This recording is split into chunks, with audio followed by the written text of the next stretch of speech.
दोस्तों, राकेश रंजन जी के इस कार्टून में एक व्यक्ति आराम से सोफे पर बैठा हुआ टीवी देख रहा है। वो देख रहा है इलेक्टोरल बॉन्ड्स को लेकर कि आखिर किस पॉलिटिकल पार्टी को किस उद्योगपति ने चंदा दिया है। तो वो जानने के लिए काफ़ी उत्सुक है कि भाई भाजपा को गौतम अडानी जी ने कितना चंदा दिया, मुकेश अंबानी जी ने कितना चंदा दिया है, या फिर जो देश छोड़कर भाग चुके हैं, चाहे वो विजय माल्या हो, मेहुल चोकसी हो या नीरव मोदी हो, तो ये सभी भागने वालों ने आखिर भाजपा को कितना चंदा दिया भागने से पहले या भागने के बाद। तो ये सारी चीज़ें देखने के लिए काफ़ी उत्सुक है। और इसकी जो टी शर्ट है वो इंडिया के कलर की है, देश का ट्राई कलर की है और ऊपर इंडिया भी लिखा है। तो एक्चुअली पूरा इंडिया ये जानने के लिए उत्सुक है और देख रहा है इलेक्टोरल बॉन्ड्स को लेकर। तो इसमें फ़ौरन मोदी जी पीछे से चुपके से आ जाते हैं और इसके हाथ से रिमोट को झपट मार लेते हैं और फ़ौरन चैनल को चेंज कर देते हैं। उस चैनल को चेंज कर देते हैं जिसमें सीएए को लेकर डिबेट हो रहा हो।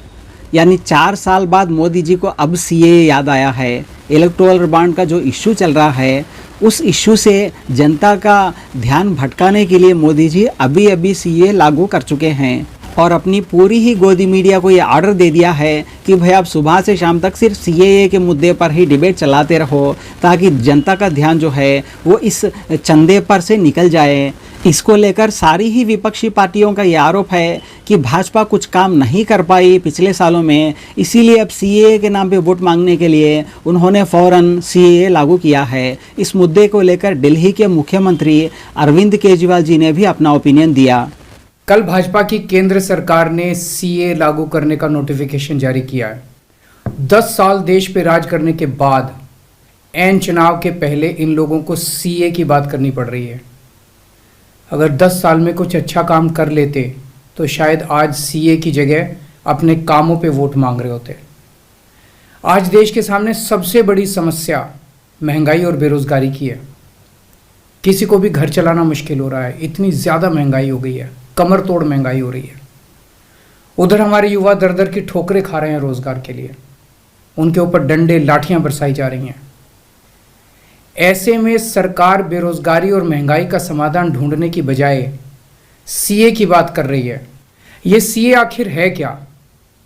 बीजेपी की केंद्र सरकार का कहना है कि 3 देश, बांग्लादेश, पाकिस्तान और अफगानिस्तान, इन 3 देशों के अल्पसंख्यक जो हैं वो अगर भारत की नागरिकता लेना चाहें तो उन्हें भारत की नागरिकता दे दी जाएगी। ये बात सही है। इसका मतलब बड़ी संख्या में यहाँ से अल्पसंख्यकों को हमारे देश में लाया जाएगा, उनको रोज़गार दिए जाएंगे, उनके लिए घर बनाए जाएंगे, उनको यहाँ बसाया जाएगा। अजीब बात है ना। बीजेपी की केंद्र सरकार से हमारे बच्चों को रोजगार दिए नहीं जा रहे, पाकिस्तान से लोगों को लाके उनके बच्चों को रोजगार देना चाहते हैं। हमारे लोगों के पास तो घर नहीं है, भारत के तो ढेरों लोग बेघर हैं, लेकिन बीजेपी वाले पाकिस्तान से लोगों को लाके उन्हें भारत में बसाना चाहते हैं, उनको घर देना चाहते हैं। हमारे रोजगार उनके बच्चों को देना चाहते हैं, हमारे हक के घर उनमें पाकिस्तानियों को बसाना चाहते हैं। भारत सरकार का जो सरकारी पैसा हमारे परिवार और देश के विकास पे खर्च होना चाहिए, वो पैसा पाकिस्तानियों को भारत में बसाने पे खर्च किया जाएगा। धिक्कार है हम पर। कब तक अपनी जिम्मेदारियों से मुंह मोड़ते रहेंगे? इन 3 देशों में लगभग 2.5 से 3 करोड़ अल्पसंख्यक हैं। ये तीनों बहुत गरीब देश हैं।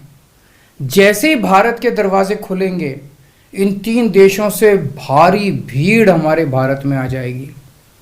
अगर इन 2.5-3 करोड़ में से 1.5 करोड़ लोग भी भारत आ गए तो कौन देगा इनको रोजगार? कहां बसाओगे इनको? बीजेपी वाले अपने घर में बसाएंगे क्या इनको? इनके अपने घर में रखेंगे क्या इनको? बीजेपी वाले देंगे क्या इनको रोजगार? कौन देगा इनको रोजगार? मेरा दिमाग खराब मत कर, दिमाग खराब हो रहा है। एक तरफ बीजेपी की हरियाणा सरकार हरियाणा के बच्चों को रोजगार देने में असमर्थ है। रोजगार के लिए हरियाणा सरकार अपने बच्चों को इजराइल भेज रही है। इजराइल में हम सब जानते हैं कि युद्ध चल रहा है, हमारे बच्चों को युद्ध में धकेला जा रहा है। अपने बच्चों को तो रोजगार है नहीं और पाकिस्तानियों को भारत लाके उनके बच्चों को रोजगार देना चाहते हो। मेरी तो ये बात बिल्कुल समझ से परे है। समझ के परे है, बिल्कुल ही समझ के परे है। ये क्या बदतमीजी है कि बांग्लादेश के, पाकिस्तान के और अफगानिस्तान के लोगों को हमारे देश में लाके बसाएंगे और उनको हमारे बच्चों के हक के रोजगार उनको देंगे। ये लोग कह रहे हैं कि 2014 के पहले आए हुए घुसपैठियों को इन नागरिकता दी जाएगी। ऐसा नहीं है, ये तो शुरुआत है। एक बार ये सिलसिला चालू हो गया, एक बार दरवाजे खुल गए तो फिर बहुत बड़ी संख्या में पाकिस्तानी और बांग्लादेश से लोग भारत में आने लगेंगे। आज बीजेपी कह रही है 2014 के पहले आए हुए लोगों को ही नागरिकता दी जाएगी। देख लेना, अगले चुनाव में ये बीजेपी वाले इस तारीख को बढ़ा के 2024 कर देंगे कि 2024 के आए हुए पहले वाले लोगों को दी जाएगी, और फिर इसे और आगे बढ़ा देंगे। अरे बाप रे, ये तो धोती खोल रहा है। मोटी मोटी बात यह है कि पाकिस्तानियों और बांग्लादेशियों के लिए भारी संख्या में भारत आने के लिए बीजेपी सरकार ने दरवाजे खोल दिए। ये देश के लिए बेहद खतरनाक है। पूरे देश की मांग है कि सीए को वापस लिया जाए। हम किसी हालत में अपने बच्चों की नौकरियां, अपने बच्चों के रोजगार दूसरे देश के लोगों को किसी हालत में नहीं देंगे। और अगर बीजेपी नहीं मानती तो इसको वापस नहीं लेती, तो इस चुनाव के अंदर बीजेपी के खिलाफ वोट करके आप अपना गुस्सा जाहिर कीजिए। धिक्कार है हम पर। कब तक अपनी जिम्मेदारियों से मुंह मोड़ते रहेंगे?